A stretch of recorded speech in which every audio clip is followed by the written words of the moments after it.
Let yourself be great. Unleash your soul.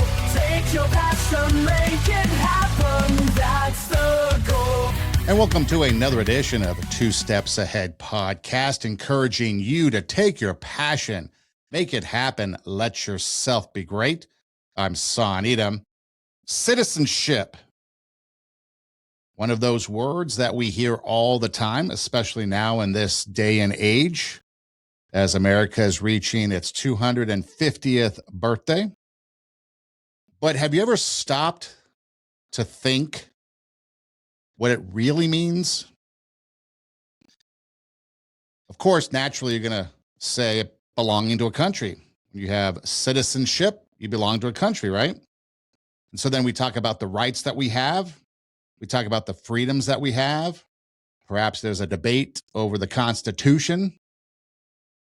We talk about voting. We talk about the laws of the land. But it's much bigger than a passport. It's much bigger than a ballot. It's much bigger than the national anthem. And it's bigger than an address. You see, citizenship is about belonging to something bigger than you, than me, than ourselves collectively, and accepting responsibility for your part in it, my part in it, our part in it. You see, every community is shaped by the character of the people inside it. Have you ever thought about that? A school becomes better or worse because of the citizenship of the students, the citizenships of the teachers, the parents, the administrators. A workplace becomes healthier or more toxic because of the citizenship of the employees and the leaders. A neighborhood becomes safer or more divided because of the citizenship of the people that live there. A church becomes stronger or weaker because of the citizenship of the people who serve, who worship, who give, forgive, and show up. And a nation becomes what its citizens repeatedly practice. If we practice selfishness, we build selfish communities. If we practice dishonesty, we build distrust. If we practice laziness, we're going to build decay. If we practice division, we build conflict. But if we practice responsibility, respect, service, fairness, courage, and compassion, we build something stronger than ourselves. That's why citizenship is a character issue. It goes beyond the question, am I legally a citizen? The deeper question is, am I living like someone who cares about the place I'm in, about the people I'm connected to, about the future that is yet to come? You see, because there is a difference between living somewhere and investing somewhere. If you think about that for a moment, are you invested in the place you live? Or are you just living there? Because you see, there is a difference between using a community and serving a community. It seems like in America today, a lot of people practicing selfishness, dishonesty, laziness, division. And what's that reaping us? Selfish communities, distrust among the citizens, decay, conflict. And a lot of people aren't invested in where they're living. They're just living there, and they're just using the community for themselves. Could you imagine if we got back to practicing responsibility in the community, investing in the community? If we talked about respect and service to our community, fairness amongst the people that we live with, courage to stand up for what is right, and compassion for those that might be less fortunate, struggling, dealing with whatever it is that they're dealing with, we would be able to build stronger neighborhoods, stronger communities, stronger America. But again, there is a difference between using a community and serving a community. There's a difference between living someplace and investing in that place you live. There's a difference between demanding rights and honoring responsibilities. A lot of people today just demand their rights, and yet they avoid responsibility. They want to be able to take without giving back what they should be giving back. There's a difference between criticizing problems and becoming part of the solution. Our government is big on that. They're going to criticize everything and yet not offer up solutions. A real citizen or real citizenship says, I have my role to play. I have my actions and they matter. My voice matters. My attitude matters. My responsibility matters. And my example matters. Not just meaning that you have a say, but what you say matters. How you say it matters. How you act, how you respond. All that matters because it becomes an influence to other people. And when people forget that, communities start to break down. People stop helping. People stop listening, stop respecting, stop participating. They stop telling the truth. When people stop caring about what happens after they get what they want. I get what I want. I don't care what happens to the rest of you. That is when citizenship becomes consumerism. And that's what, when we're talking about citizenship in this country, that's what it seems like a lot of people want, is consumerism. I want what I'm entitled to. I want what's coming to me.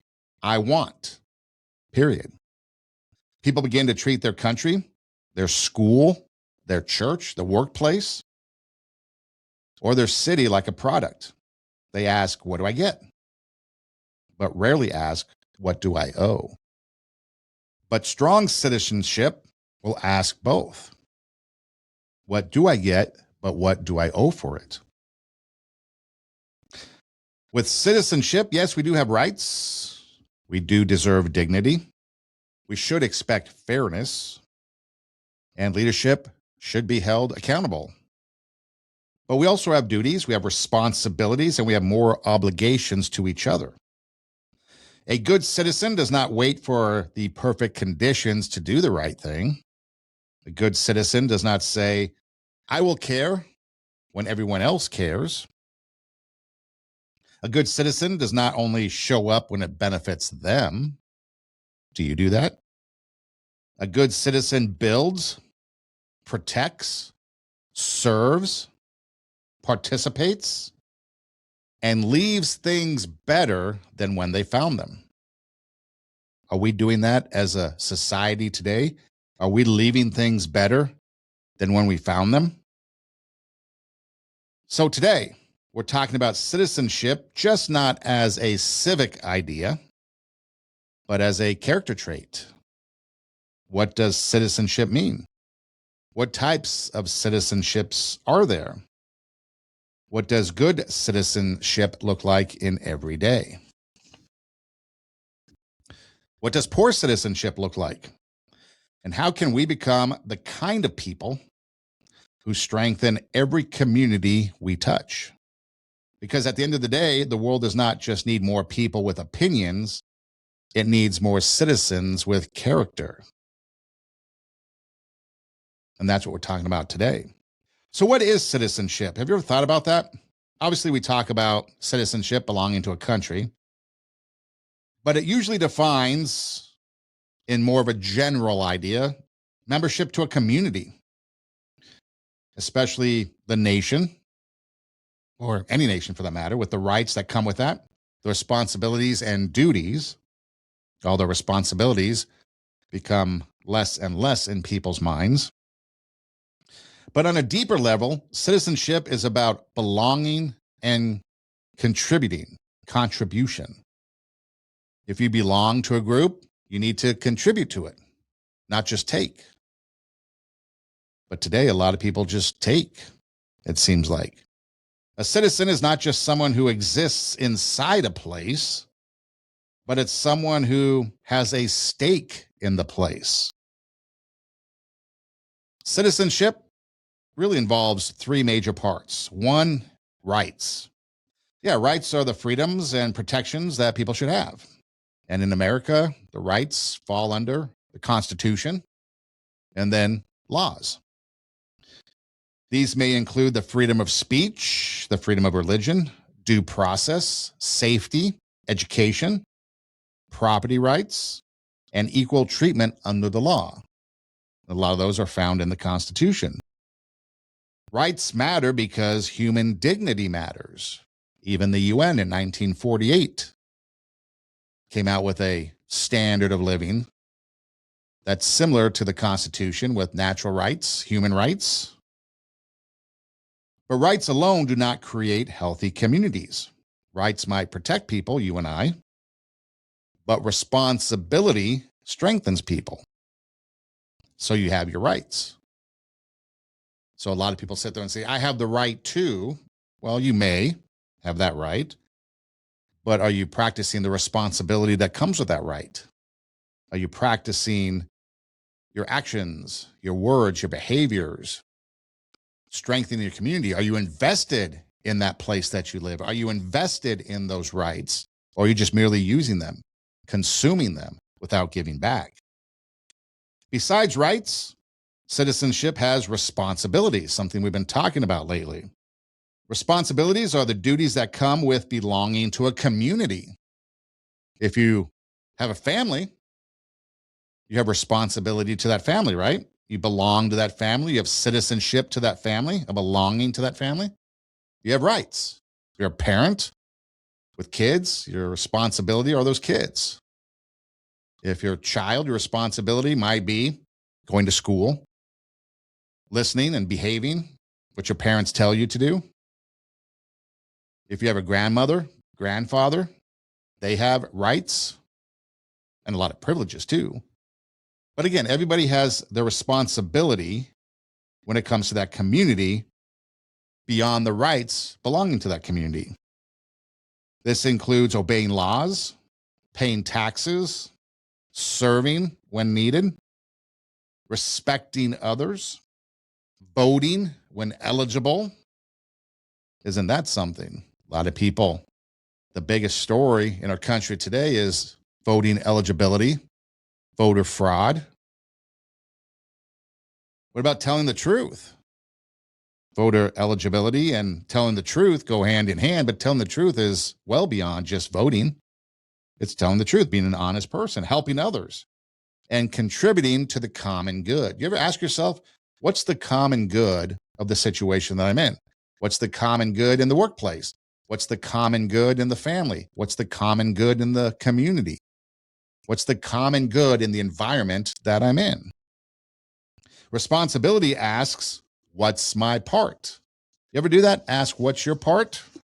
Or are you just someone that takes? Do you do your part? Or do other people have to do your part for you? So citizenship, you have rights, responsibilities, and participation.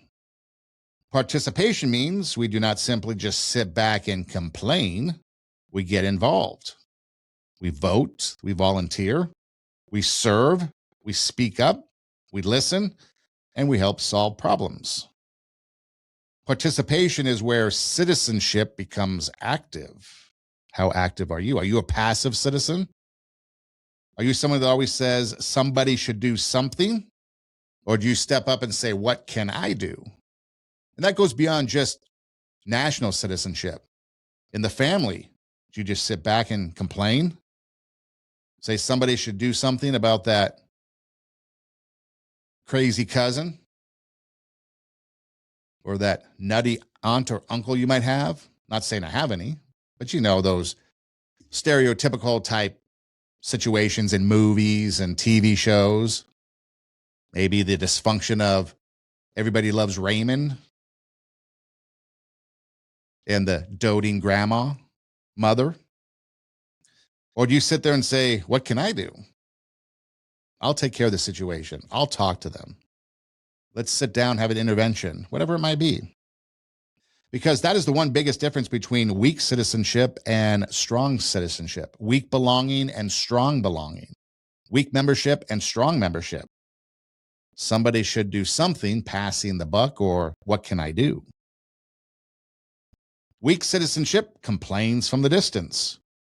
Strong citizenship has contribution that is up close and maybe even personal. So yes, when we're talking about citizenship, we're talking about rights, responsibilities, and participation. But citizenship is bigger than just, let's call it politics, belonging to a nation, voting, being in a community, serving. It's beyond that. I think one of the biggest mistakes people make is thinking that citizenship is only from the political lens. But when it comes down to it, politics is not really a part of citizenship. Citizenship is not limited to politics, even though we like to think that. Like I mentioned a little bit earlier, citizenship is in your family. You have citizenship at work. You have citizenship at school, at church. You have citizenship online. If you take this conversation to your online behavior, does it change? Is your behavior in person and your behavior online distinctly different? If it is, you might have a problem, period. It shouldn't be. You should be the same person in person as you are online. But what's your citizenship like? You can go back to the beginning and talk about some of the things that we talked about in the beginning about your online citizenship. Is it selfish? Then your online community and the feedback you get, your comments, your likes or dislikes are going to be selfish. Is your online community disrespectful? Is it dishonest? Is it lazy? Laziness, probably not the case, but a lot of people put a lot of creative effort into it. But are you double checking facts? Or are you just repeating things? Are you just taking things for granted and saying, oh, this is the truth? Or are you just siding with one side? How is your online citizenship, your online community? Is it full of conflict, decay, distrust, a lot of fighting and bickering in the comments? Or does it practice responsibility? Does it practice respect, service to that community? Is it fair? Are you courageous to speak out? Do you have compassion for others on there? Probably not. So you can have citizenship in an online community, on your online profile, as in you do in real life. So yeah, citizenship is bigger than politics. Citizenship is really about how you behave inside any community you belong to. When you think about membership to the gym, what's that like? Or membership to a country club, if you so choose. Don't you have rules you have to abide by? Or if you're in a fraternity or sorority, what's your citizenship to those groups? Is it different than your citizenship, your belonging, your actions, your attitudes outside of those communities? So when you think about citizenship being bigger than politics, you think of your family citizenship probably first and foremost, right? In the family, citizenship should look like, well, I say it should look like, and maybe it does, but you're helping, whatever it might be, to whatever extent that might be.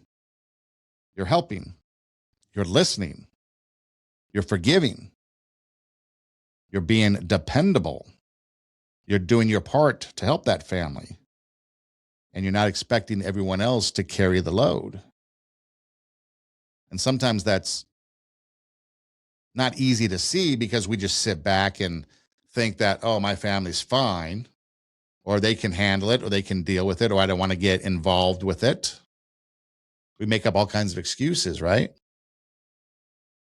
But maybe we need to ask that question. What can I do? I'm a part of this family, whether it's the immediate family, brothers, sisters, mom, dad, or maybe it's the extended family, cousins and uncles, or maybe even more extended family, maybe people that aren't necessarily blood related, but have been invited to be a part of the family for one reason or another. Do you have those?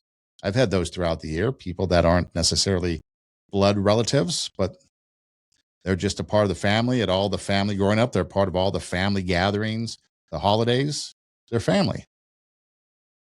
Or maybe friends, lifelong friends that are like family, that have become family because of that lifelong investment. And now you're at the age where maybe you have to ask, what can I do to help you? You don't have to go alone. Is there some support I can give to you? You're investing in that family citizenship, whether it's blood related or not, whoever you call family. What about the workplace citizenship? Are you reliable? Are you respecting coworkers? Are you solving problems? Are you avoiding gossip? That might be a big one. People like to sit by the water cooler and gossip.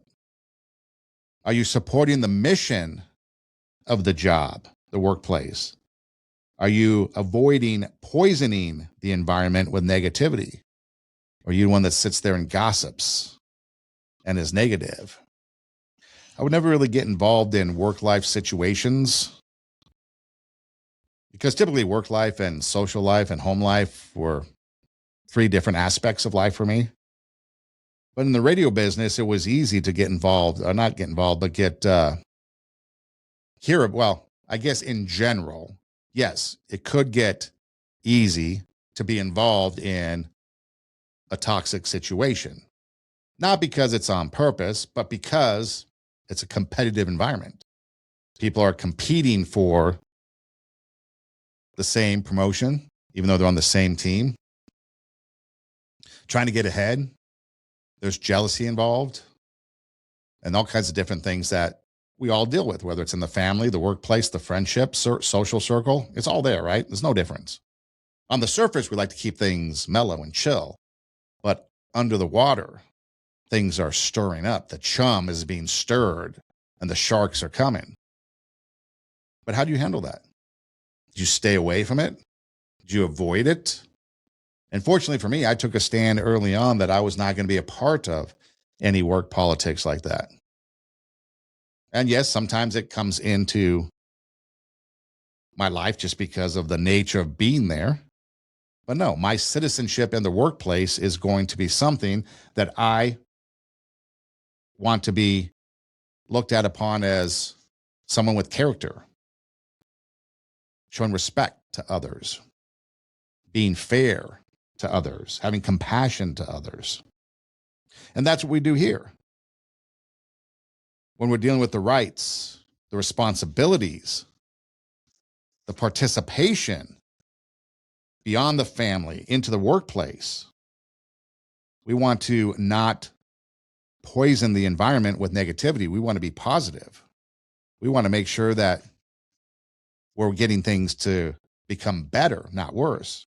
What can I do? Not what can I take? So you have family citizenship, you have workplace citizenship. What about school citizenship? Respecting teachers, maybe participating in conversation, lectures, answering questions. Are you respecting classmates?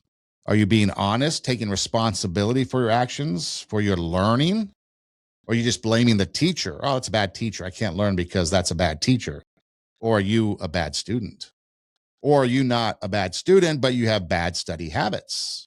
You're not doing your responsible thing as a student, and your responsibility for learning has fallen away. Are you trying to create a healthy, positive classroom culture or not?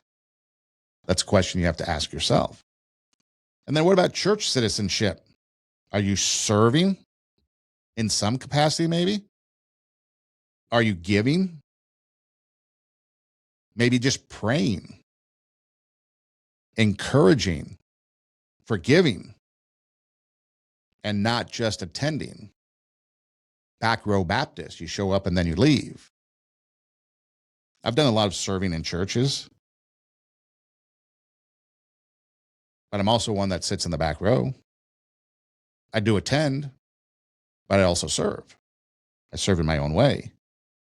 When called upon, I can ask something as simple as helping with communion, being an usher over the years, to actually being actively involved on staff, in youth groups, talking to the congregation. But maybe that's not you.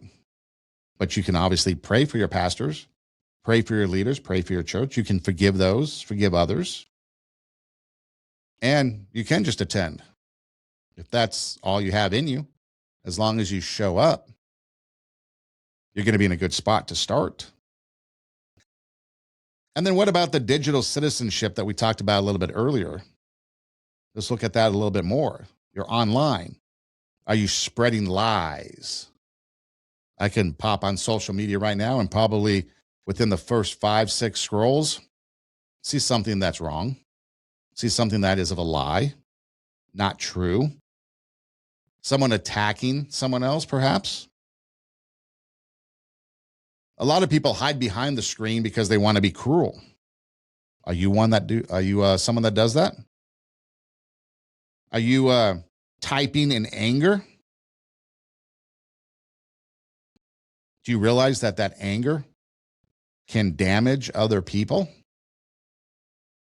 There was a gal, Aubrey Wyatt, did a podcast episode on, I don't know, maybe a couple years ago. Time flies, really can't keep track of how long ago it was, but she was bullied to death online, ultimately took her own life. And she was bullied by people at school. And when you dig into the story, she's from Mississippi. And when you dig into the story, a lot of people knew, even people through her church group knew that she was being bullied. Didn't seem like anybody could really do anything. She took her life, 14 years old.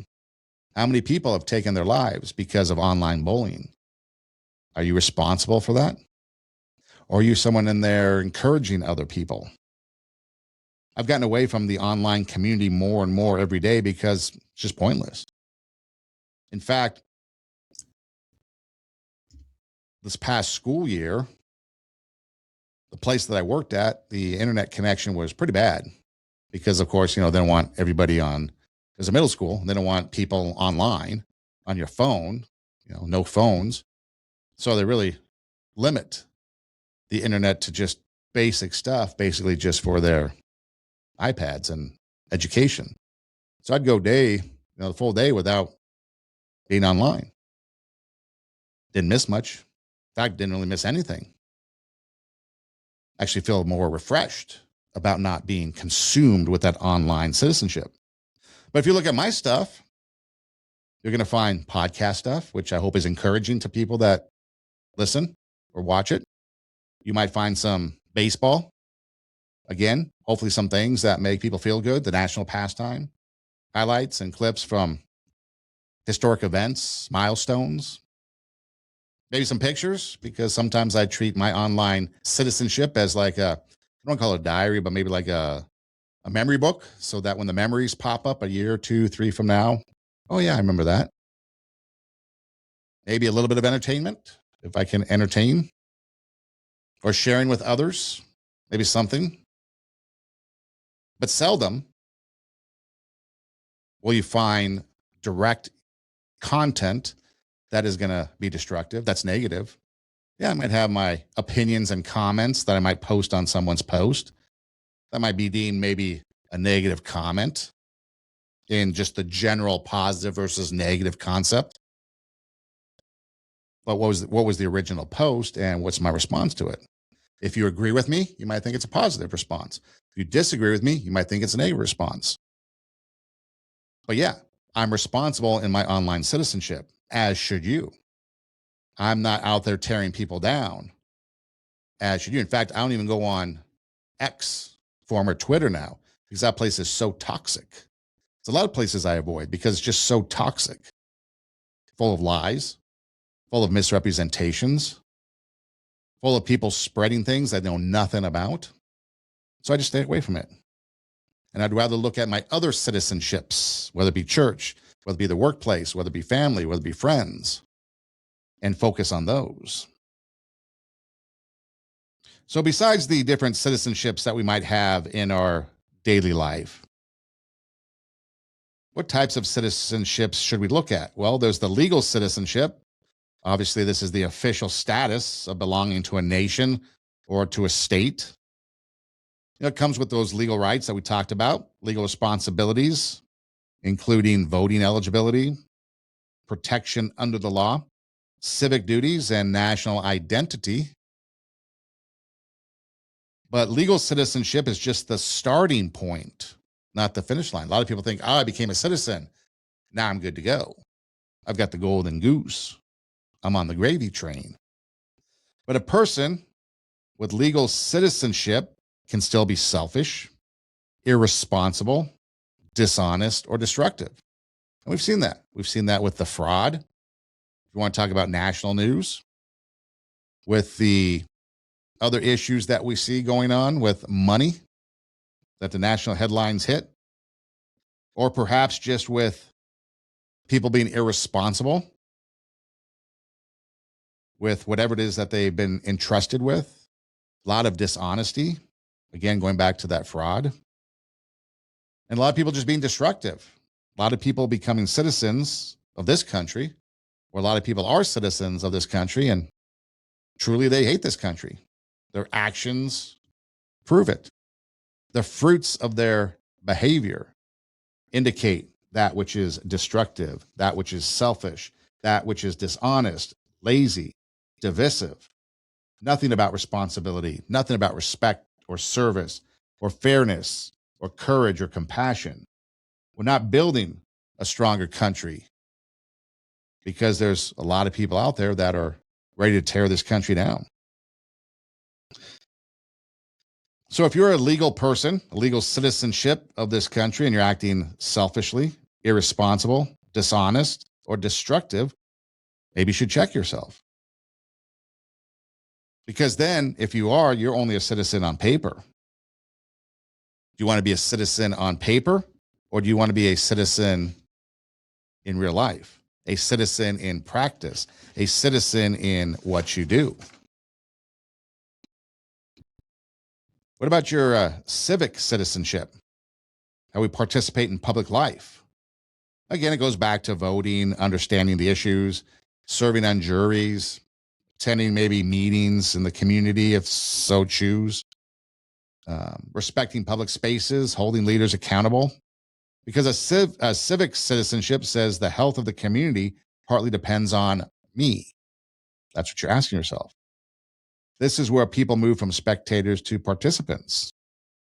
Social citizenship, how we treat others within a society, respect, kindness, fairness, inclusion, empathy, and concern for vulnerable people. I find it fascinating when people want to have a specific event for a specific group of people, and they say, we're going to do this because we're all inclusive. And yet when somebody else maybe doesn't agree with that lifestyle, doesn't agree with that particular belief, that inclusion no longer is there and they're ostracized. What happened to inclusion for all? Social citizenship asks, how do I treat people who cannot do anything for me? That's one of the biggest things just in character alone. When we're talking about character traits, character quality of the character of a person, is how do I treat people who cannot do anything for me? You can't do something for me. How am I going to treat you? What about moral citizenship? Another thing about character. It's the commitment to do what is right, even when nobody forces you to. Moral citizenship. And again, it goes back to those character traits that we talk about. Honesty, integrity, responsibility, courage, justice, humility, self-control, service. Kind of reminds me the fruit of the Spirit talks about in the Bible, right? Love, joy, peace, patience, gentleness, goodness, faithfulness, self-control, integrity, honesty, responsibility, courage, justice, humility, self-control, service.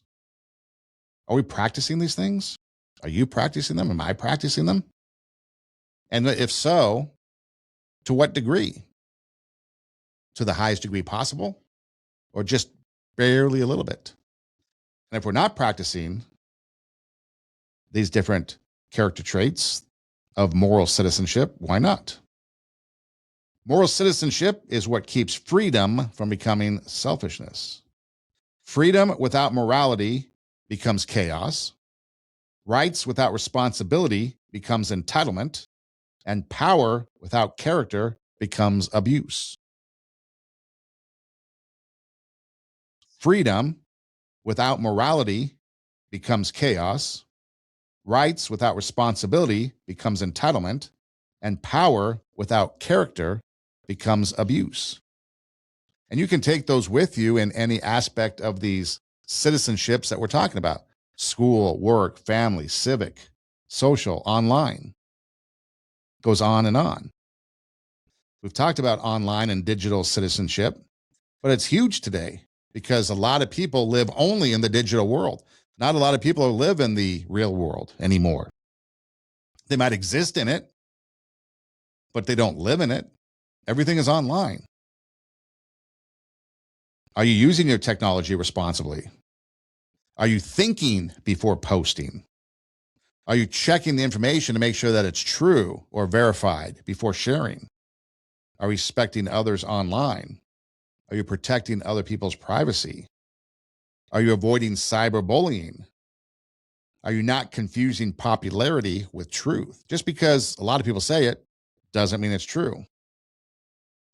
You see, a person can be kind in public and cruel online. That's not good citizenship. That is a divided character, flawed person. The keyboard does not cancel your character.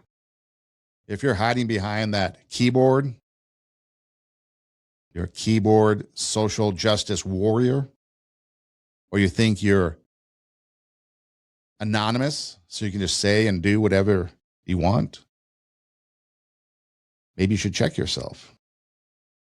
Check the character of who you are and get your digital citizenship right.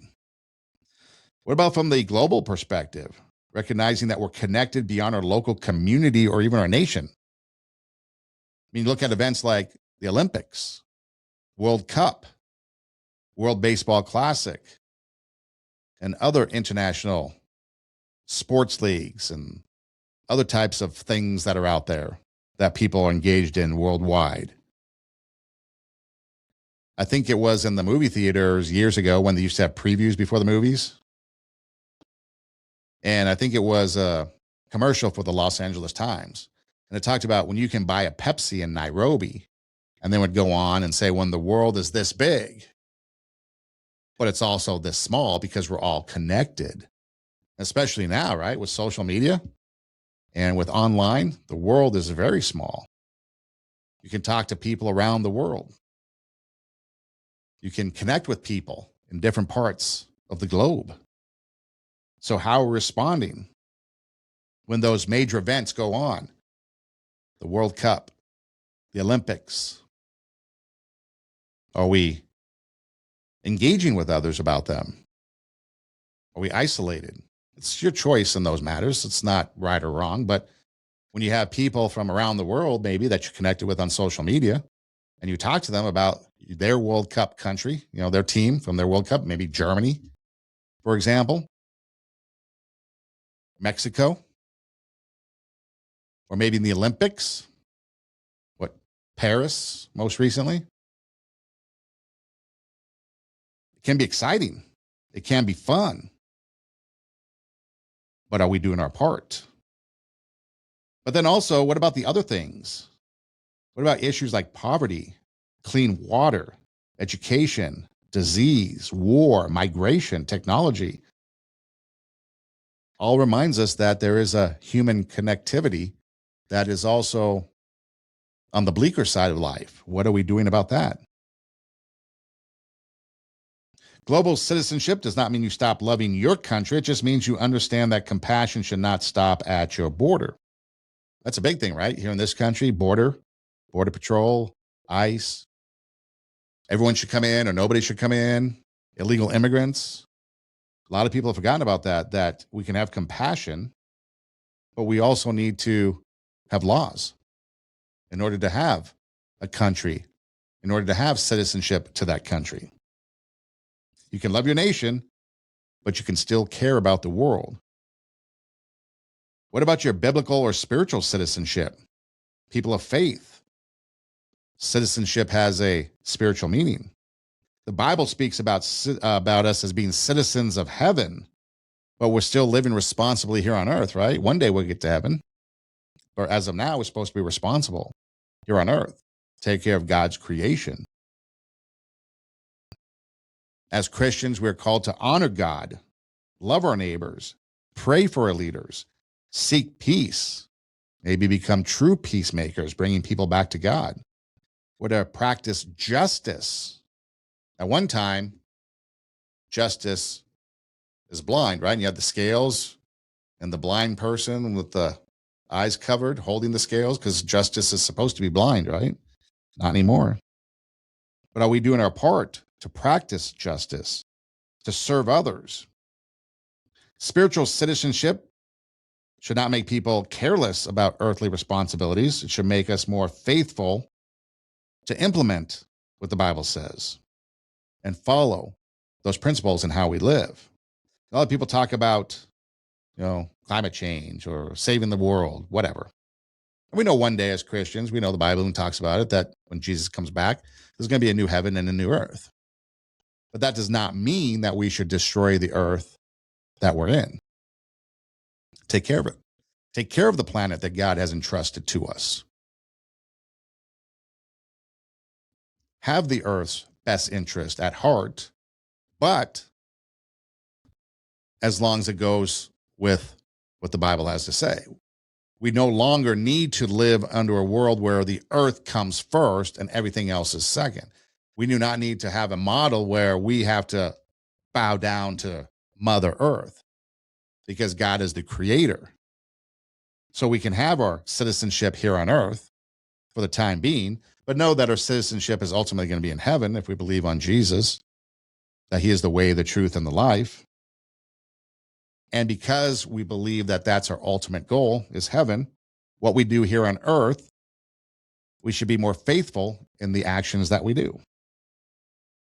As Christians, we should be a blessing to the community, not a burden to it.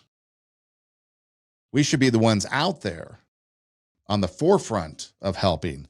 We should be the ones out there on the forefront of practicing responsibility, practicing respect, practicing service, fairness, courage, compassion, and building something stronger for ourselves and for our communities and for those around us. We should be on the forefront of that when it comes to this citizenship conversation, because we know that ultimately our citizenship belongs to God, and that is what he would want us to do.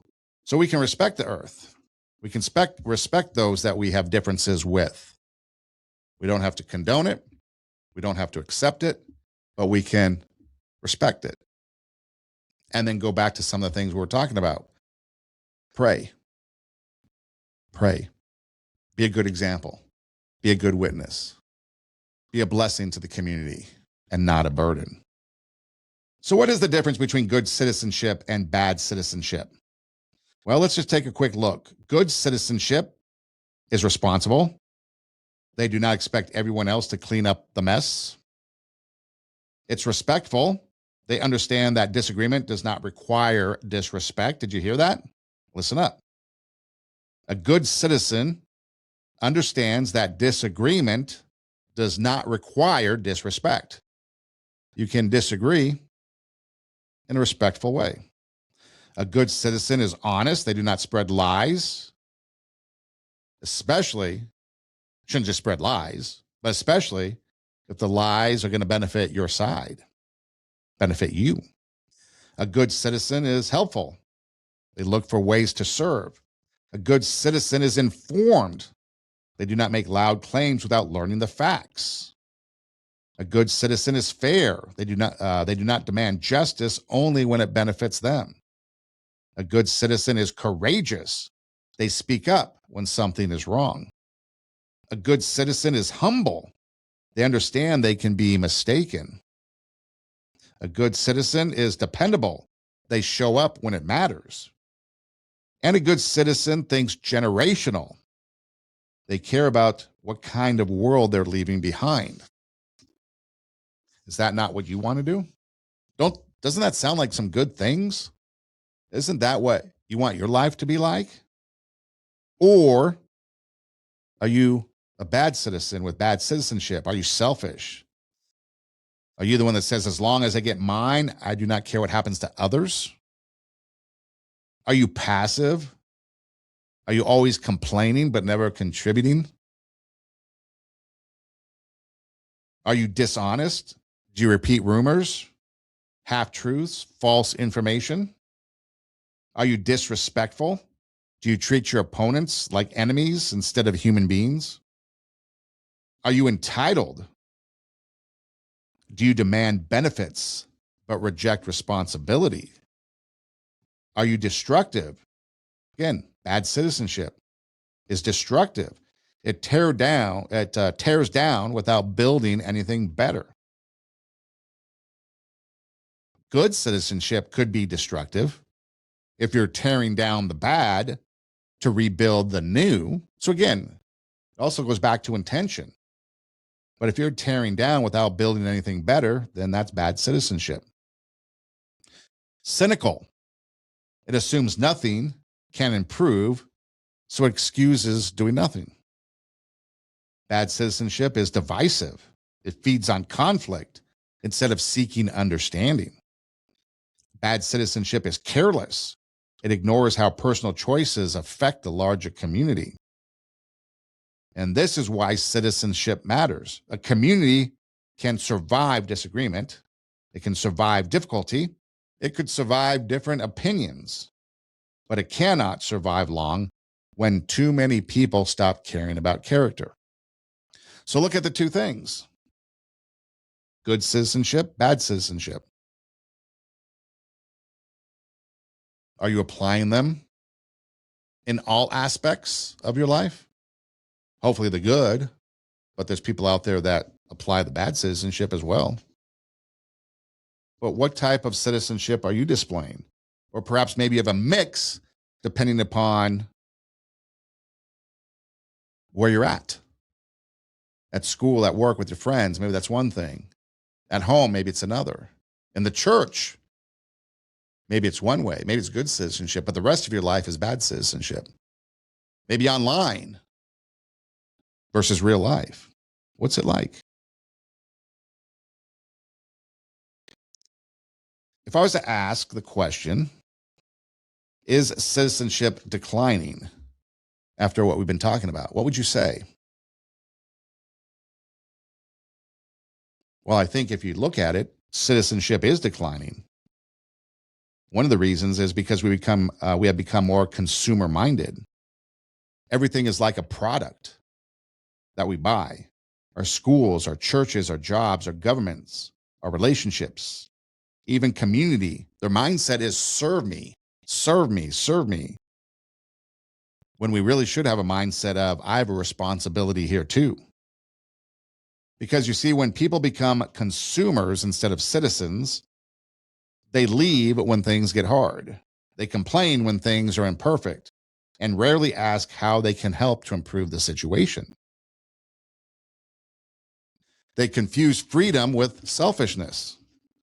Because you see, freedom is powerful, there's no doubt about that. But freedom without responsibility becomes selfishness. Real freedom is not just the ability to do whatever you want. Real freedom includes the maturity to ask, how do my choices affect others? A person who says I can do whatever I want, but never considers the consequences, is not practicing freedom well. They're practicing immaturity. Wasn't it JFK that asked or posed the phrase, ask not what your country can do for you, but what you can do for your country? Ask not what your country can do for you, but what you can do for your country. Isn't that selfless of a thing to say? Another reason why I think we are becoming less in this area is because we've lost respect for difference. Good citizens know how to disagree without destroying each other. But today, many people treat disagreement like betrayal.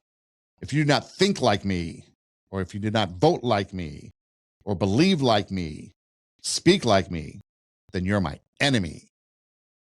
Especially with the president and the White House we have today. That type of mindset destroys citizenship. And you see the ugliness coming from people when they do that. A healthy community requires people who can say, I disagree with you, but I still treat you with dignity. Sometimes that's hard to do because the person you disagree with is just an ugly person. You just don't want to deal with them at all. If that's the case, just walk away. Have nothing to do with them. And if you have to, just tell them, dude, I'm not dealing with you anymore. Leave me alone if you have to. If they become a stumbling block to you, kick them out of your life. You can still be an example, how you treat other people. But if they're too difficult, too ugly to deal with, it's okay. Let them go. Have the respect for yourself to realize that the difference is too big and they don't have the responsibility in their citizenship to conduct themselves in a manner that's respectful to you. Let them go. Another reason we're overloaded with information but short on wisdom. We have more access to information than ever before, but people aren't wiser. In fact, I would argue people might be getting dumber. I'm talking about a societal basis, not individual people, just society. We have access to all this information, yet we don't use it properly. We don't research. We don't do anything to gain knowledge. We actually get dumber. Good citizenship requires discernment, checking facts, listening carefully, thinking critically, and not being manipulated by outrage. A misinformed citizen can become dangerous, especially when they are confident and angry. We also become passive. Many people believe their actions do not matter, so they stop participating. They don't vote, don't volunteer, don't attend meetings, don't mentor, do not help, they do not speak up. Then they wonder why things are getting worse. And it goes on and on. We lack moral courage. We have forgotten the common good. From the biblical perspective, as we wrap things up, we need to love our neighbor. Jesus teaches that loving your neighbor is central. That means citizenship is not just about national pride, it's about neighborly responsibility. A person cannot claim to be a good citizen while ignoring the suffering of people around them. We should be salt and light in this world. Salt preserves, light reveals. That means believers should help preserve what is good and bring to light where there is darkness. Christian citizenship should show up in honesty, compassion, service, courage, and humility. So we need to be responsible, be respectful. We need to be informed. We need to participate. We need to serve others. And by doing so, we show good citizenship. We also need to tell the truth. We need to protect the vulnerable, practice peace, and leave things better. And if we do that, then we're practicing good citizenship. So the question is, what kind of citizenship are you practicing? Good citizenship? Bad citizenship? Have you ever thought about it? Citizenship in the capacity beyond belonging to a nation, beyond the national anthem, beyond having a passport. Do you want a better community, better society? Have better citizenship. Otherwise, we're going to continue to get worse and worse and worse. This is Two Steps Ahead podcast, encouraging you to take your passion, make it happen, let yourself be great. Check out our website, radiowarp.com. That's radio, W-A-R-P, radiowarp.com. You can click on the Two Steps Ahead podcast logo, and our past shows will pop up there in video form. There is a banner that goes across the page. It's in green. You click on that, it'll take you to our Podbean account, which is the account that hosts our audio. You can download them and take them with you on the go. You can listen anywhere you listen to podcasts, Pandora, Spotify, Apple Podcasts, and so on. You can do an internet search of TWO, Two Steps Ahead Podcast, and we pop up. Hey Siri, hey Google, hey Alexa, play TWO, Two Steps Ahead Podcast, and our show pops up. So we're pretty easy to find. You can email the show, twostepsaheadpodcast@gmail.com. That's twostepsaheadpodcast@gmail.com. And you can reach out if you have anything, reach out. And again, if you feel like you have no place to turn to, send me an email. I might not be able to help you. If I can't, I'll find somebody that can. If I can help you, that's great. But again, you don't have to go it alone. Or you can just reach out, say hi, introduce yourself. Let's become new friends. You can find me on all the social media, Instagram, Facebook, TikTok, whatever else is out there, Snapchat, Lemonade, Clapper, whatever. It's everywhere. So again, reach out or subscribe, follow along. Got a YouTube channel, Two Steps Ahead Podcast. Subscribe. You can subscribe to all the other things too and never miss an episode. But again, when it comes down to citizenship, what is your citizenship like? Are you going to take ownership of your space? Maybe you want to practice small acts of service. Maybe you want to strengthen your civic knowledge so that when it comes to things like voting and volunteering and jury duty and stuff like that, you might have a little better idea of what you're doing. Maybe we need to learn to disagree better, be willing to sacrifice, model citizenship for others, or ultimately just build our character. Because the best citizenship comes from strong character. Work on honesty, work on patience, on humility, work on self-control, responsibility, courage, fairness, compassion. You cannot build a better society with worse character. Again, Two Steps Ahead Podcast, encouraging you to take your passion, make it happen, let yourself be great. I'm Son Edom. Hey, thanks for listening. Do tell a friend. And until next time, God bless.